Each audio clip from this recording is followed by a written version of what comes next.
Welcome back to the Integrative Health Podcast with Dr. Jen. We have Nicco Magnotto here. He is an electrical engineer. Well, he studied that at Arizona State University, and then he also got his MBA. So after that, he got a little passionate about health, and he started a career in the health food space, working on supplements and sweeteners, all of those things.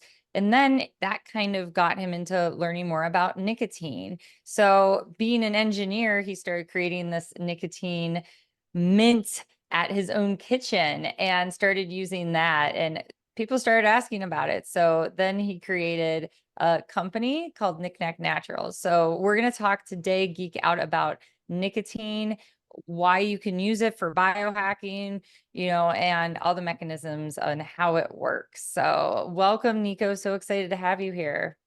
Thanks so much, Dr. Jen. It's a pleasure. Yes. So kind of cool how you went from engineering to health food stuff to business and then engineering your own product. So it worked out nice. Yeah, absolutely. Definitely a lot more fun.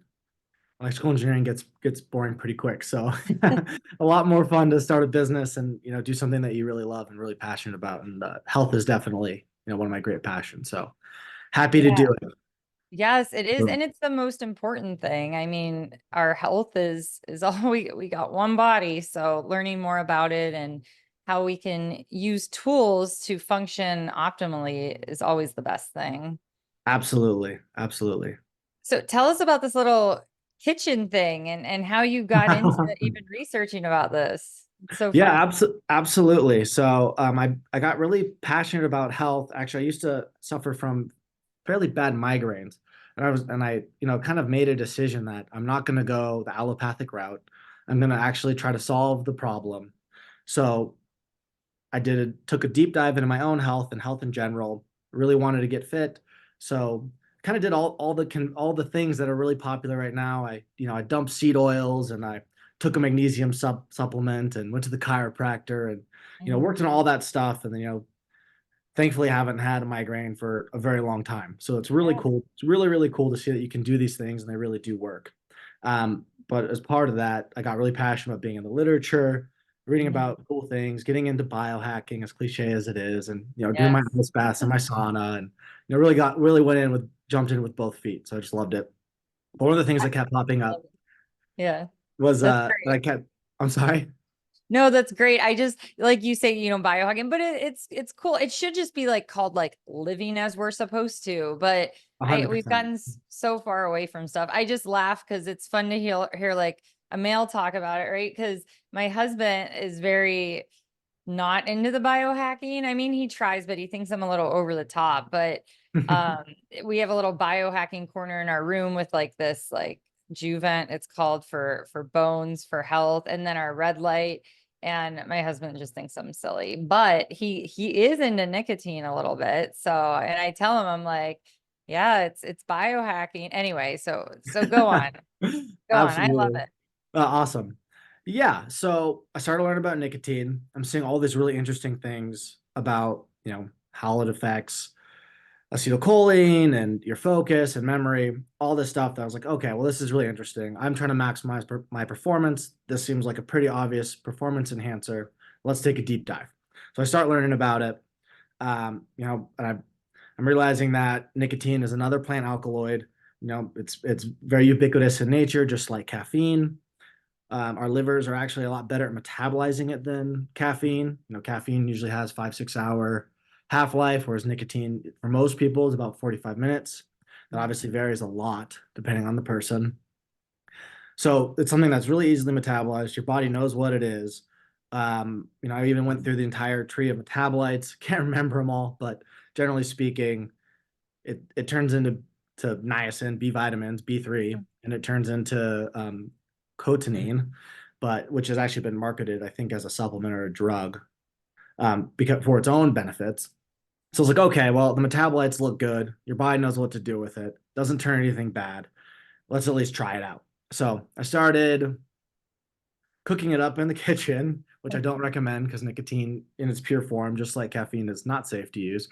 But I started making what we affectionately refer to as crack rocks, whereas melting melting together like confectionery and incorporating nicotine, and then kind of just breaking them up and seeing what Mm, people thought of them. It got to the point where I was getting annoyed at how often I had to do this. mm, So I thought maybe we should scale this up. right. So we raised some money and started Nic Nac or Nic Nac Naturals, which is the grown up you know the idea is growing legs and turn it to its own thing, and it's really exciting and really fun, and everyone should do a startup at some point because it's a wild ride.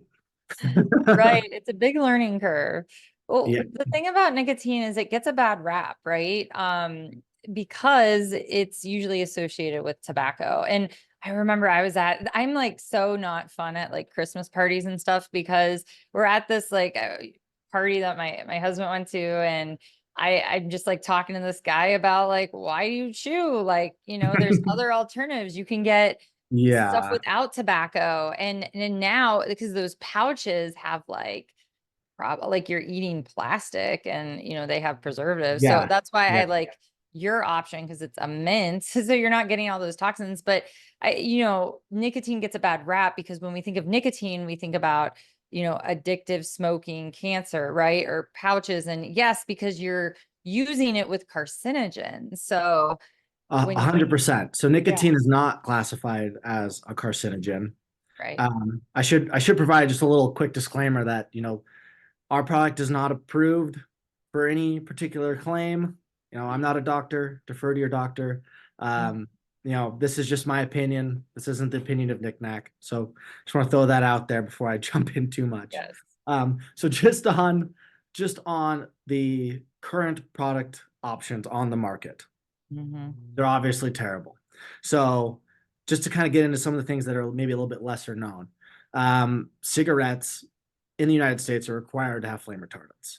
So that's just a baseline. So Oh, even wait. Sorry. What? I don't think I knew that. I knew there were yep, chemicals. We're talking about like PUFAs, like, or not PUFAs, sorry, PFASs that stay forever chemicals. yes, that's my Specific. understanding. That's flame I think retardant. there's different types of flame retardants, but generally speaking, big tobacco is going to reach for the cheapest, most conventional option.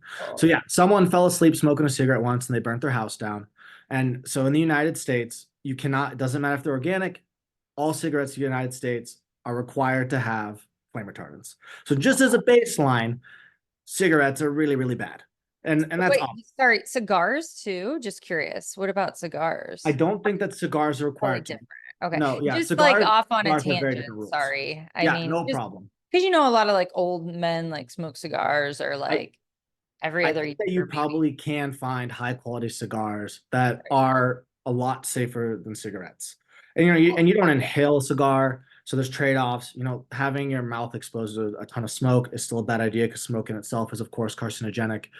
Generally speaking, the bigger the company and the more scaled it is, there can be a lot of arsenic, there can be rat Right. poison. You know, Ugh. you know, you know, that's a high pesticide crop, tobacco. Mm. So tobacco isn't inherently clean. There's a lot of things bad about it. So Yeah, I cigarettes are, can't believe people smoke still, right? Like I, because I will say stuff to my husband. I'm like, why do people smoke still in 2024, right? Like, how is this still like a thing? And anyway, well, this is where biohacking, learning about your body, supplements, and using things like nicotine you can optimize your health without being addicted to something, is how I see it. Because your body is searching for something, but it should not be a cigarette. yeah, Like, 100%. Well, cigarettes are, I think the literature shows it's the most difficult thing to quit. And it's because there's an oral fixation aspect, there's a culture to it. Once you have a smoke break and that's your escape from reality, that mhm, becomes wildly addictive. Um, and then also, we can get into this later, but the rate at which you absorb nicotine really affects which brain chemicals it stimulates. So there's mm, different pathways that are stimulated by nicotine. Just to kind of wrap up the bad things about the existing products really quick. yeah, Um, you know, Obviously cigarettes are terrible. Uh, Most oral products are going to contain sodium carbonate, which is very caustic. And so the problem with that is it's going to agitate your gums a lot, and the reason why they do that is increases that nicotine absorption. And the faster you absorb the nicotine, the more it hits the dopamine pathway as opposed to the acetylcholine. So Mm, Nic Nac has been made obviously to be a little bit of a slower absorption. A little bit of dopamine is good because that makes you feel awake. Dopamine gets a bad rep, but you do need it. Too much dopamine is obviously bad and then makes it a lot more addictive. So that's a great point. Okay, so they make it absorbed quicker to get that higher dopamine. And this Mm-hmm. is like when you're scrolling on Reels or whatever, you're getting that's the 100%. same dopamine hit, right? This is why it's a problem for our kids and stuff. So this is the dopamine hit is technology that I guess big tobacco was using for a long time. And now, we're seeing it with like social media and, everything, bright colored packages and anything for a dopamine hit, but it's not good. That Yes. makes it so that in itself is making that kind of entry of nicotine more addictive, right? 100%. So Yeah. just like big food engineers food to be as addictive as possible, big tobacco, for over a century has been engineering every product to be as addictive as possible. I think there's almost 600 additives that are approved for tobacco products. Mm, Can't begin to name all of them. right. And then there's a number of, there's things like pyrazines, which according to a Harvard study contribute wildly to addiction potential. Mm, So there's a lot going on there, and they don't have to disclose their ingredients. So we don't know what's in there, but we know that they're bad. So obviously with Nic Nac, we tried to change the direction and make something as clean as we could. So, mm, we use xylitol, which has purported oral benefits. We use essential oil. There's a really interesting study where, they're giving rodents um, nicotine to the point that it's causing oxidative damage. And they mm, found that, if you give rodents, which don't metabolize nicotine as well as humans, if you give them spearmint oil or melatonin, that mitigated the measurable damage of high chronic nicotine. So mm. that's kind of cool because in our product Yes. you can get our spearmint Nic Nac. It has spearmint oil in it, and it potentially has that antioxidant effect that balances out nicotine. Mm, Um, and we can kind of get into what actually happens with nicotine, even though most of it's kind of unknown. But it is right. pretty fascinating how it touches a lot of parts in the human body. Mm-hmm. Yeah. So talking about studies a little bit, do you want to geek out now about how it's more in the news about nicotine has this neuroprotective effect, and they're looking at this with, Alzheimer's and dementia. So, and I just had a patient, a long haul patient where we've just moved mountains with him, and he asked me, his like, Dr. Jen, can I try some nicotine? And I'm like, yeah, let's do it. Let's try some nicotine because he's so much better than he used to be, but still has some cognitive stuff going on because these long haulers, they have a lot of oxidative damage from either the vaccine or the actual virus. So could you geek out with us with the neuroprotective effects and why is no one talking about it too? Absolutely. So on the long haul side, nicotine binds to the ACE2 receptor, which most people have heard, or if you're in that space, you've heard that it binds to the ACE2 receptor, which is the same as what the spike protein targets. So there's the potential that it's clearing that ACE2 receptor. There's an interesting study in the BMC titled, "Is the post-COVID-19 syndrome a severe impairment of acetylcholine orchestrated neuromodulation that responds to nicotine administration?" Mm, And so what the study is proposing is that basically your acetylcholine pathway is gunked up with residual virus.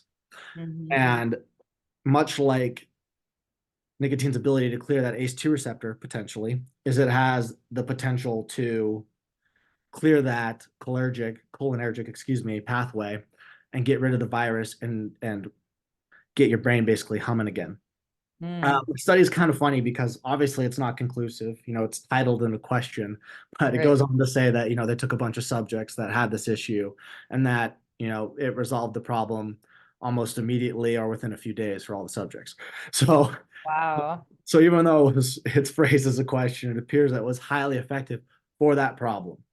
Yeah, I wish they could do some meta-analysis of people that have had COVID that smoke and don't smoke, and maybe the amount of brain fog or something that would be kind of cool. But you're getting all those carcinogens with the cigarette, so that would clog up your Well, detox pathways, but it'd yeah. be cool. Yeah, there's not a ton of research outside of the context of smoking. There's starting to be more.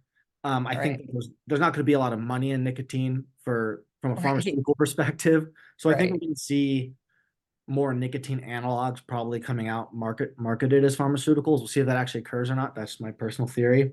Yes. But if we want to get into like the neuro side, there's a lot going on, and it's really interesting because and no one actually knows. We have very limited data based on nicotine outside the context of smoking, as I mentioned. There's some interesting in vitro analysis on how it affects brain cells.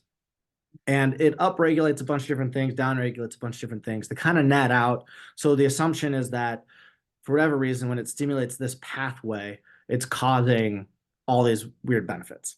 Um, so in one study called Nicotine Increases Brain Functional Network Efficiency, they actually took 15 subjects, single blind, and they established a baseline using MRIs to determine their brain network and how well it worked.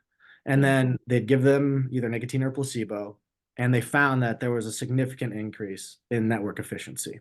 So when you give people nicotine for whatever reason, their brain absolutely works more efficiently. And then in another study, which was mainly a review, they took a look at how it affects neuroplasticity. Mhm. And it appears, I mean, all the research is indicative that, and this isn't non-smokers, is that it absolutely increases neuroplasticity. So you have a chemical that, and I should actually nuance this. At the same time, um, I'll actually reference one more study. If you take brain cells and expose them to hydrogen peroxide, and if you pre-treat them with nicotine, it's Mm. reducing intercellular ROS and Mm. attenuating mitochondria dysfunction. So it isn't like this is coming at least the literature indicates this isn't coming at like a huge cost. You're not. It doesn't appear that you're burning the candle at both ends, and it's at the expense of some other damage that when you're hitting the afterburners, it isn't at this great cost. It appears it's actually a neural anti-inflammatory, and at the same time increasing your network efficiency and neuroplasticity. And then the net result of that is an increase in attention, an increase in an improvement in working memory, improvement in long-term memory, Mm. improvement in visual spatial awareness, alertness. So it appears that our brains really like it and that it has a long-term protective effect. This science is so in its infancy. All right. We really don't know the mechanism of action. I don't think that we know that, Yeah. but the preliminary research is, I think, wildly positive. Positive. Protective. Yeah. I mean, it's protective and the neuroplasticity that, I mean, they're looking to manufacture drugs that do that. And we have something right here. I feel like you should just drop off some of your mints to the retirement home and like see what happens. Like, Absolutely. I Well, don't right now there's it's called the MIND study, which know. is, and it's being conducted by NIH, Alzheimer Drug Discovery Foundation, Vanderbilt University, and University of Southern California. So this is really interesting. It isn't done yet, but they're kind of doing it for us. And they're taking people that have neurodegeneration, namely Alzheimer's, and already onset, and they're using nicotine to see how well they can preserve their brain, how Mm. much they can actually restore acuity. So this research is happening. Mm. It'll be interesting to see how far that goes again, because there's not a ton of money in nicotine, but Right. at least it's positive enough that there's some big money doing this research, Great. and it isn't done yet, but of course the initial results are very positive. So I think that's really exciting, Yeah. and I think there's definitely some potential there. Yeah. So one thing we didn't talk about, what is the actual like chemical structure of nicotine and like how is it made? Because we talked a little bit about like drug companies can't really pick this up because it's probably not patentable. So can you explain that a little bit? Sure, I will to the best of my ability. I'm not a Okay, chemist. great. Um, but so nicotine is, of course, very closely related to niacinamide and niacin. That's why it has, it's even um, B3, a form of B3 is even nicotinamide, which is the same as niacinamide, same thing, but they're so closely related. That's why you see the similarity in the naming. Um, you know, it's essentially that B3 molecule that's been, very slightly modified, and it's easily produced in plants. So that's why it's in, of course, the tobacco plant, but it's also in nightshades in very small quantities. Um, so it's in eggplant and tomatoes and potatoes. So it's a very common molecule in nature. And then, our livers are very easily able to enzymatically break that down into its constituents. So Yeah. I can't give you the exact chemical structure because that's a No, little that was out of my perfect. specialty. Yeah, no, that was perfect. So basically, like it technically is found in nature, and like this isn't something that like a drug company could patent. So it's good that they're doing the NIH is doing some research on this. It probably Mhm. because it got so much buzz, for dementia and Parkinson's and all of that. So that's great. Absolutely. And then we could kind of, if this is at all interesting, we can kind of get into how it affects the immune system, which is really fascinating, Oh, I and love equally mysterious. Mhm. Okay, yeah, absolutely. So it appears that nicotine, for whatever reason, downregulates or reduces cytokines. Mm, So it has, and it wouldn't be fair to call it an immunosuppressant because right. it upregulates other parts of the immune system too at the same time. At least that's what's indicated in the literature. Mhm. So it kind of helps us get rid of that autoimmune function, that overactive autoimmunity, which is really interesting. And in one study in particular, they were modeling MS in rodents, and they found that the nicotine would actually, for whatever reason, negated the myelin antigens, which is super fascinating. And it actually, in the same scenario, helped protect against type 1 diabetes. So Mm, it had what appeared to be really powerful help for autoimmune conditions, and that's why there's also in the literature there's good indication that it helps like ulcerative colitis and these mm, other things. And then obviously with your vagus nerve, you know your your biggest and most probably arguably most important nerve, which goes to your gut, is highly cholinergic. So that acetylcholine pathway is really critical. And it seems that for whatever reason, nicotine in the appropriate dose calms down that pathway, which in most people is way too excited. So many people that have not good health situations. So it really helps on that front too, which has been fascinating to observe. Yeah, that's awesome. And that so the cytokines, so cytokines are good, but when they get too crazy and out of control, it's that cytokine storm, which a lot of people became familiar with, during the pandemic. So it seems like it calms down that so your body isn't, like you said, overreacting. That's amazing. And then also let's talk about how the focus. So a lot of people take nicotine to like focus if they need to get projects done. And also with ADHD, it seems to be helpful.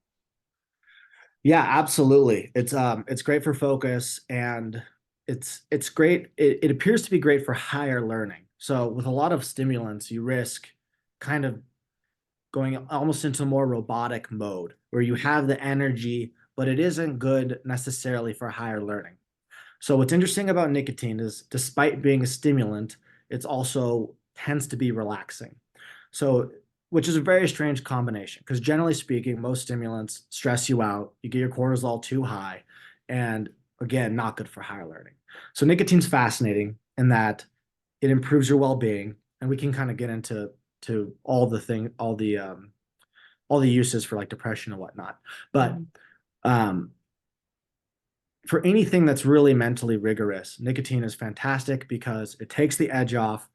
If you have higher neuroplasticity, you're thinking the best way you can think, and often you can achieve the highest levels of mental performance. Um, I, I don't remember the exact study, but I'm pretty sure there has been some research, replacing different stimulants in even children using nicotine Mm. conventional stimulants. And I don't recall the exact results, but obviously nicotine is a lot safer. Well, I'm probably not allowed to say that, but I would argue, in my opinion, that there's less risk to using nicotine than, Ritalin, for example.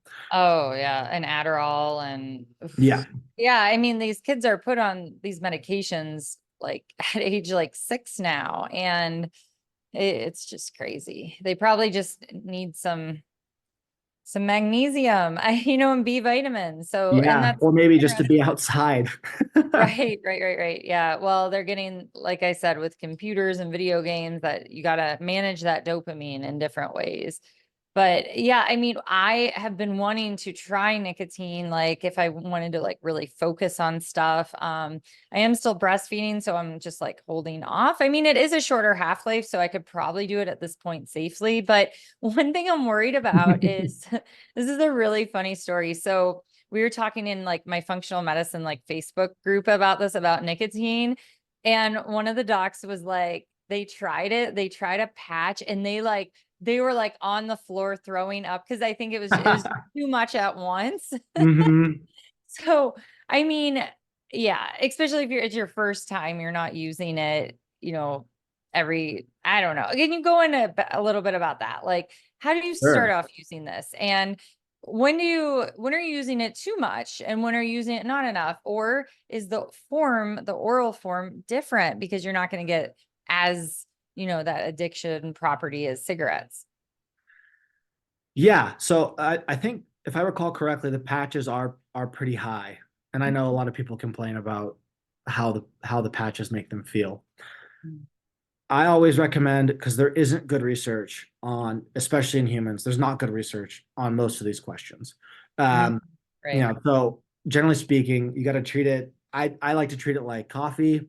You know, you need to listen to your body, be aware of how much you're consuming, be aware of how you feel.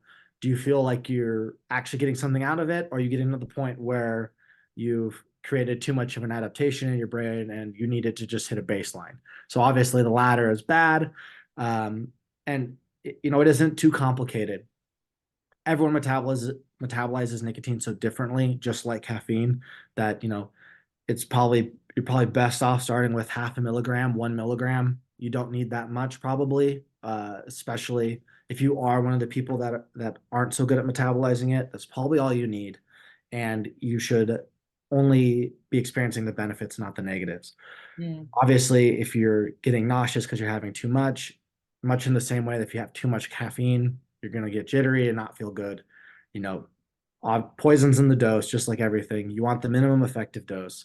So I always say, listen to your body. You know, it definitely still requires responsibility. Nicotine is definitely still addictive. I personally find it less addictive than caffeine. It's a But that's great point.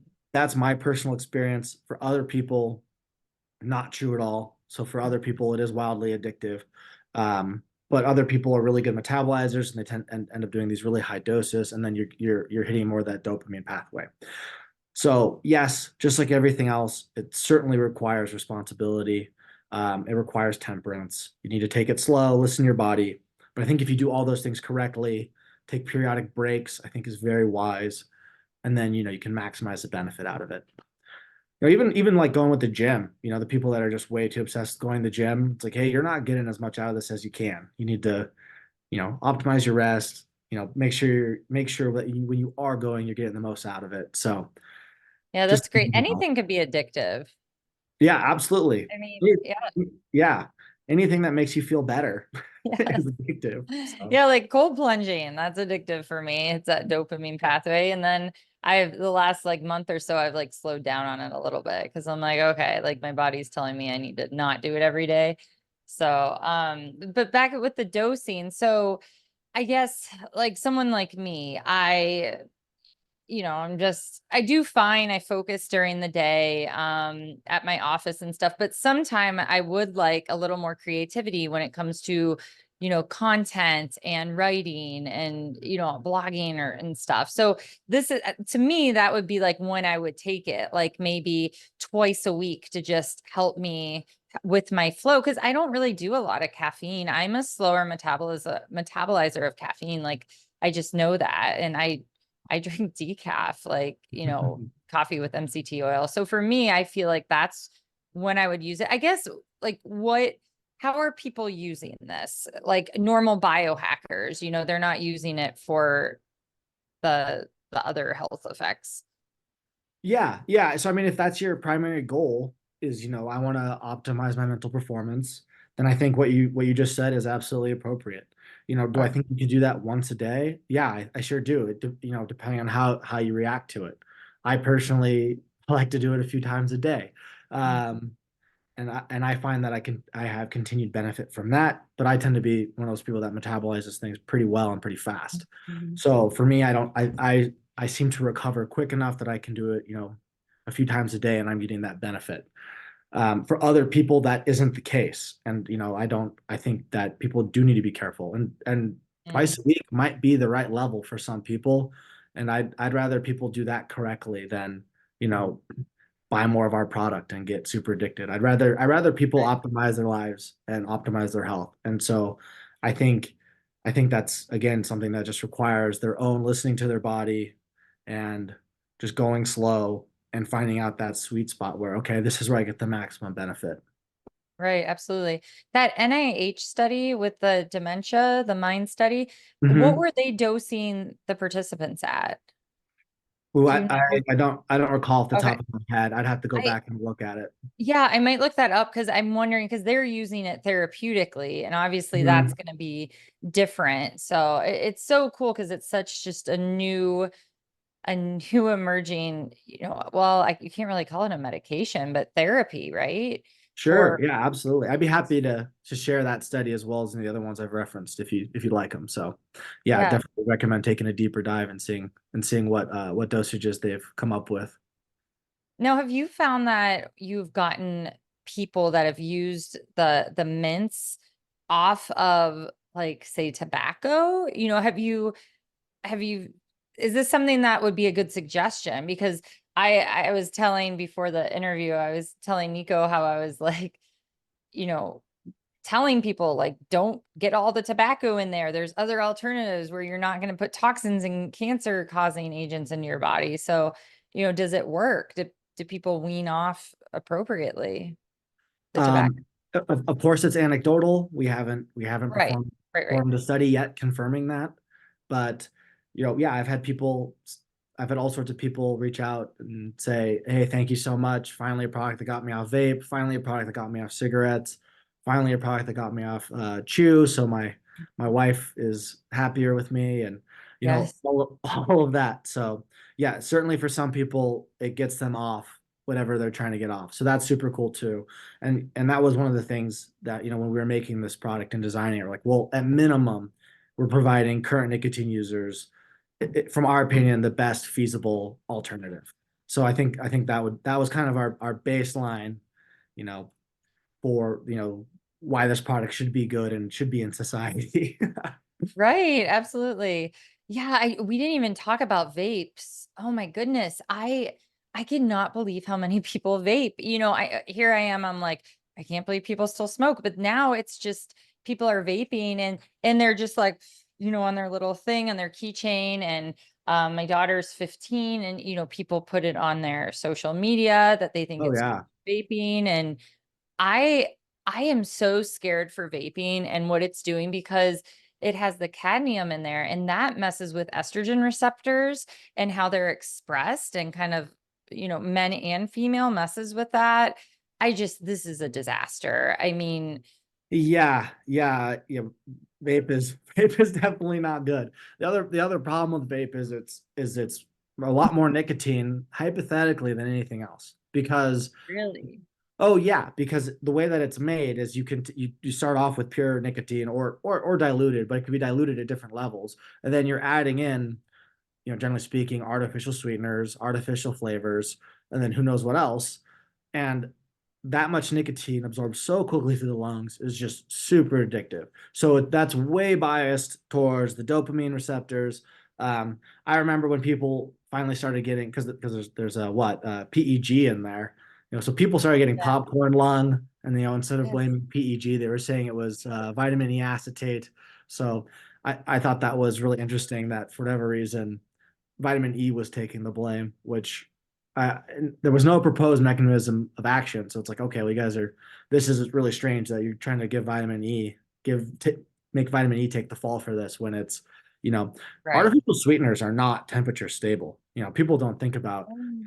yeah, we can kind of get into the history of artificial sweeteners, but, Oh, um, I'd love to. oh Let's, yeah, because you were in yeah. that industry for a while. Yeah. So, I worked at a company that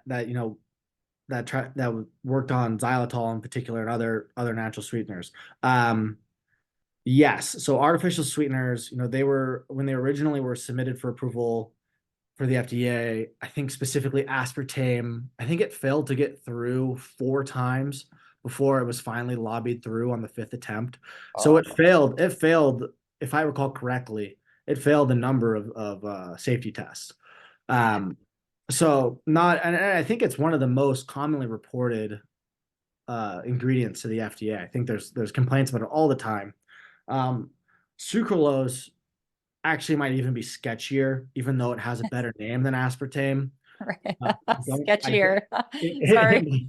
I love how you're like, it's sketchier. And it's in all these stupid energy drinks. And Oh yeah, you can't get away from it. I'm like, oh, and I always ruin people's like drinks and stuff when I'm like working at the hospital or like people just, I'm like, sorry. Anyway, okay, sucralose is sketchy. I love that. Okay. Yeah, no, it might even be worse than aspartame. It's hard to say. So it got approved. I don't know that it should have been. I don't think it's heat stable.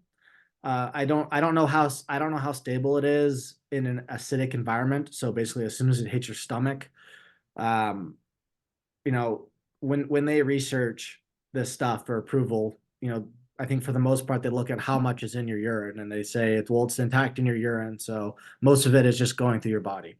But they don't know how much is staying in your body, and they don't necessarily know what the metabolites are, and I don't think there's necessarily great research on what's happening to it. They're not super stable chemicals.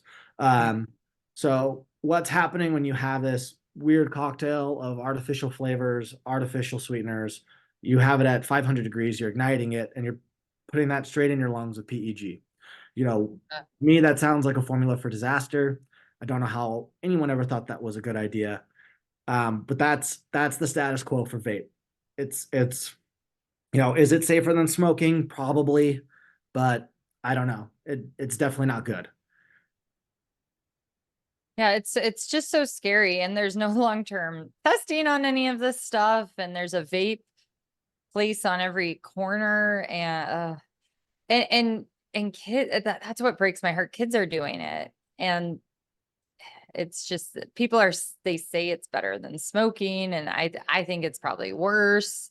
I don't well, that's like comparing bad to bad. So, but Yeah, it's hard to say. It's hard to say. I'm sure it depends on the context on that one, but yeah, definitely don't recommend vape.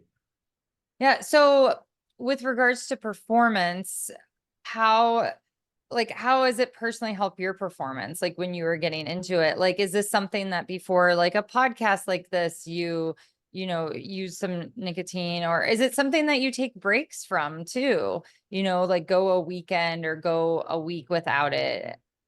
Yeah, sure thing. So definitely I had a knick-knack before this. I think it helped. I think I feel more alert, hopefully a little bit quicker to respond and a little bit quicker at retrieving the data from my brain, I hope. So I definitely appreciate it. I think it definitely takes the edge off a little bit too for me. So I love that. Um, And then, yeah, in regards to breaks, I think breaks are great. Just like fasting. I think fasting is a good idea. I think that you have to be careful with it. And there's a lot of nuance. And there's a lot of things that can go wrong if you fast too long, or if you're not healthy enough to do it because of how much detox effect there can be.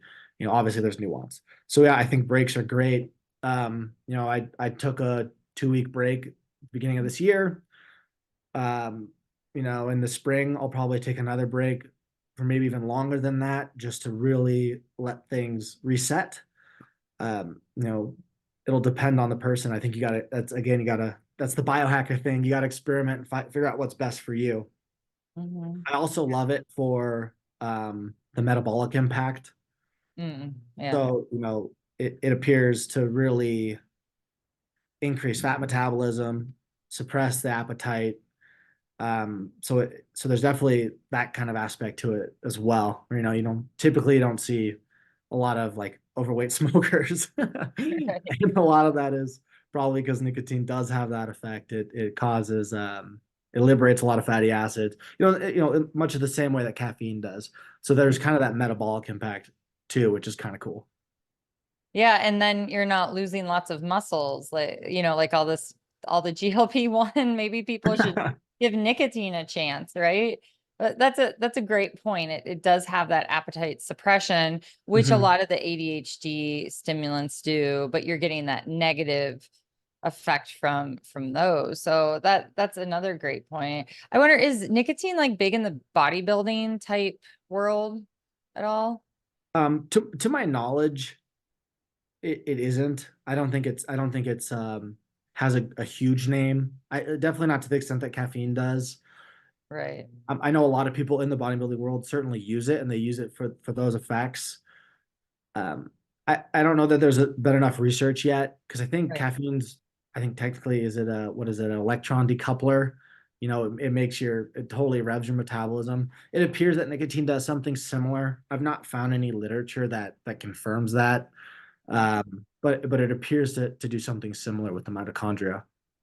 Yeah, caffeine for me. So I had like a pre-workout that had caffeine in it. I tried it a few times on an empty stomach, and I think it just revs my cortisol up too much because I work out fasted in the morning. So I wonder like how I would do with like nicotine before a workout. Like, does anyone use it like as a pre-workout? Because caffeine, a lot of people work out on an empty stomach, and caffeine, it's good if you have it with something else. It's not going to spike your cortisol as much, but when you have it on an empty stomach, it's going to spike the cortisol a little bit more.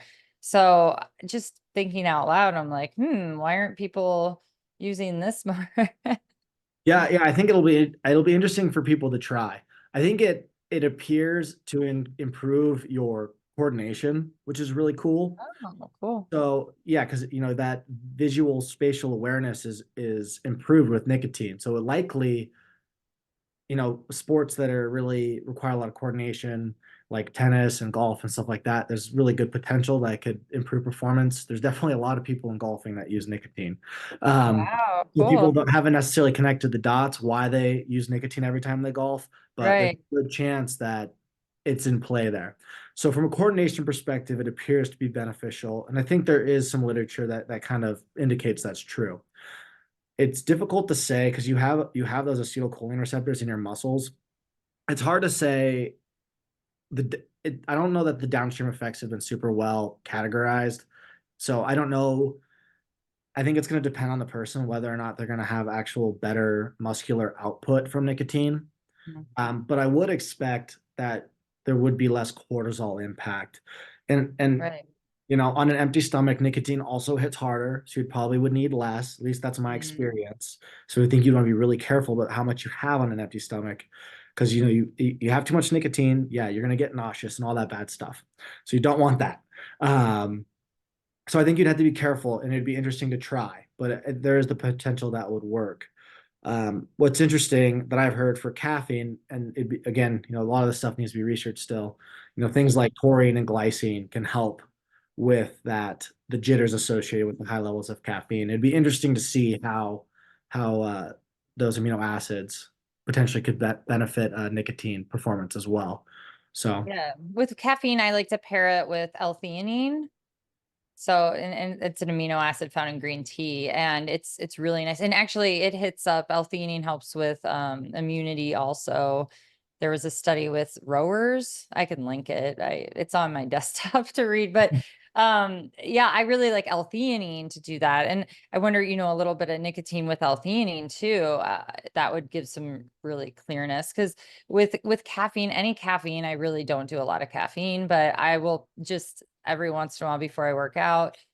But I'll pair, if I do caffeine, or maybe I have a little bit too much chocolate, I'll pair an L-theanine with that. And it is more of like a focused calm, and it's nice. So I wonder, but with nicotine, you're not really getting that the jittery, but You shouldn't be. You shouldn't be. I yeah, mean, everyone's going to be different. Generally speaking, nicotine does relax you at the same time. right, which is nice. I just envision when you were talking about the golfing, a bunch of like golfers with dementia being like, let's try nicotine, and like, or tennis, or like older tennis players, right? I should tell my aunt, she like is really good at like tennis. She says they like rank really high in her leagues and like goes to competitions. And I'm like, maybe you should try a little nicotine, you and your pair, and you guys will Yeah, like rock it might the. help. Yeah. Oh, actually, that's a question I have for you. Is nicotine banned at all for like performance enhancing? Like, no, right? No, it's not.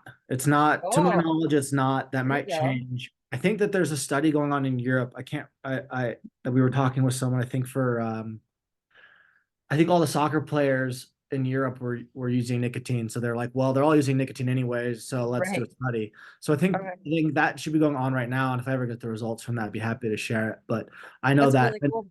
yeah, and it'll be really interesting to see. You know, and that's kind of the thing is nicotine is so ubiquitous in all sports already. Right. It's hard to say, you know, how much benefit is there and how many people are already getting that benefit. Because Right. I've heard of hockey players putting chew in their skates, absorbing nicotine through their toes. You know, you see, Uh, every time you see a pro athlete with gum, more often than not, I bet you that's nicotine gum. right. So it's definitely out there and it's definitely being used. Yeah. Yeah. That's awesome. Oh my goodness. How much fun. Who knew we could talk about nicotine for this long, right? Yeah. So, Nicco, tell us a little bit more, about your company, where they can purchase. If is it in stores, or will it ever be? Because that would be really cool. Yeah, And, yeah, and how to find you absolutely. guys. Yeah, sure thing.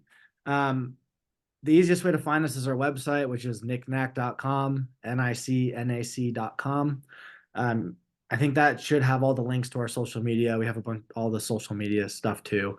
And our store locator's on there. We're based in Spokane, Washington, so we're mainly in the inland Northwest, but we have a pretty good footprint in New York City and kind of growing everywhere. Our company is not much over a year old, so we're still very new. Um, Yes. you can absolutely order online. That's the easiest way to get it. Feel free to look up the store locator.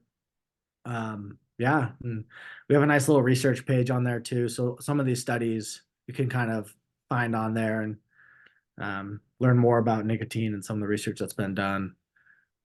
Yeah. Awesome. Yeah. Absolutely. We Nico, thank you sell, so much. Yeah. yeah, absolutely. Thank you so much. I just wanted to add one thing. We sell our product in 3 milligram and 6 milligram. 6 milligram seems like better value because it costs the same. But if you don't use nicotine, 6 milligram is way too much for you. So definitely buy the three. The tablets are really easy to break. It's Yeah. proportional to what the tablet is. So if you don't use nicotine, um, I recommend starting with 1 milligram. That's my personal opinion. Go slow, listen to your body.